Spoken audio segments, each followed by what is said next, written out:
तारीख 24 फरवरी 2023, दिन शुक्रवार, दोपहर का वक्त था।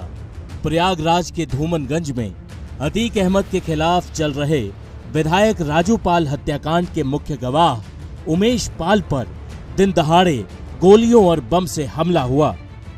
इस हमले में उमेश पाल, उनके सुरक्षाकर्मी संदीप निषाद की मौत हो गई। एक और सुरक्षाकर्मी राघवेंद्र को गंभीर हालत में अस्पताल में भर्ती किया गया, जहां उन्होंने भी दम तोड़ दिया।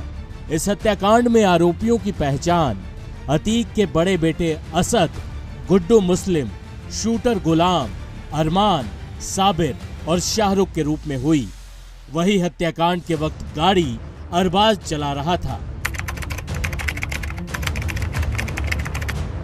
प्रयागराज में हुआ उमेश पाल हत्याकांड सीएम योगी आदित्यनाथ के अपराध पर जीरो टॉलरेंस की नीति पर सीधा प्रहार था। सरकार की नाकामयाबी को उजागर करने सदन में नेता प्रतिपक्ष अखिलेश यादव आए। उन्होंने योगी सरकार की सुरक्षा व्यवस्था पर सवाल उठाए, पुलिस प्रशासन की नाकामी को भी कोसा। लेकिन अखिलेश यादव भूल गए थे कि जिस अतीक अहमद के खिलाफ गवाही देने की कीमत उमेश पाल और उनके 2 सुरक्षा कर्मियों को अपनी जान देकर चुकानी पड़ी, वो अतीक अखिलेश की खुद की पार्टी से विधायक और सांसद दोनों रह चुका था। विधानसभा में योगी और अखिलेश की तीखी बहस हुई।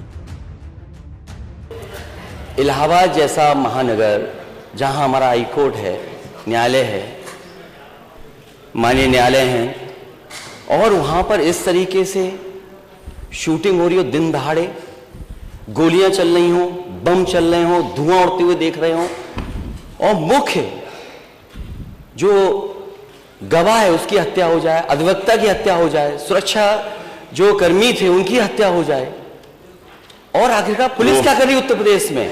और अगर समय पर इलाज मिल जाता, जहां अस्पताल में पहुंचे हैं, तो शायद किसी की जान बच जाती। आखिरकार ये सरकार कर क्या रही है? ये डबल इंजन काम घूम रहे हैं, और सिक्योरिटी का फेलियर, आपका इंटेलिजेंस फेलियर। अध्यक्ष महोदय, आपके माध्यम से नेता सदन से ये चाहता हूं कि सबसे पहले आप जीरो टॉलरेंस से शुरू करें। हमें उम्मीद है कि आपका अगर जीरो टॉलरेंस है, शूटिंग हो रही हो, बम चल रहे हो, क्या कोई फिल्म की शूटिंग के लिए आप ये करवा रहे हैं क्या? क्या ये सच नहीं कि जिस अतीक अहमद के खिलाफ पीड़ित परिवारों ने मुकदमा दर्ज कराया, उसके परिवार के खिलाफ, वह समाजवादी पार्टी के द्वारा पोषित माफिया है, और उसकी कमर पर तोड़ने का काम हमारी सरकार ने किया है। और फिर मैं कहता हूं इसे इस माफिया को मिट्टी में मिला देंगे। सरकार किसकी है? सरकार किसकी है? गफलत में हो, ये माफिया है, इनको मिट्टी में मिलाने का काम करेंगे। अब सीना चोरी करने का काम कर रहे हैं। और मैं फिर इस बात को कह रहा हूं कि माफिया कोई भी हो, सरकार की जीरो टॉलरेंस की नीति है, और उन माफियाओं के खिलाफ मिट्टी में मिलाने का काम उनको हमारी सरकार करेगी, पूरी मजबूती के साथ उनसे निपटने का कार्य करेगी। लेकिन चोरी और सीना चोरी दोनों नहीं चल सकता। योगी ने विधानसभा में अखिलेश यादव के साथ साथ माफियाओं को 2 टूक संदेश दिया था।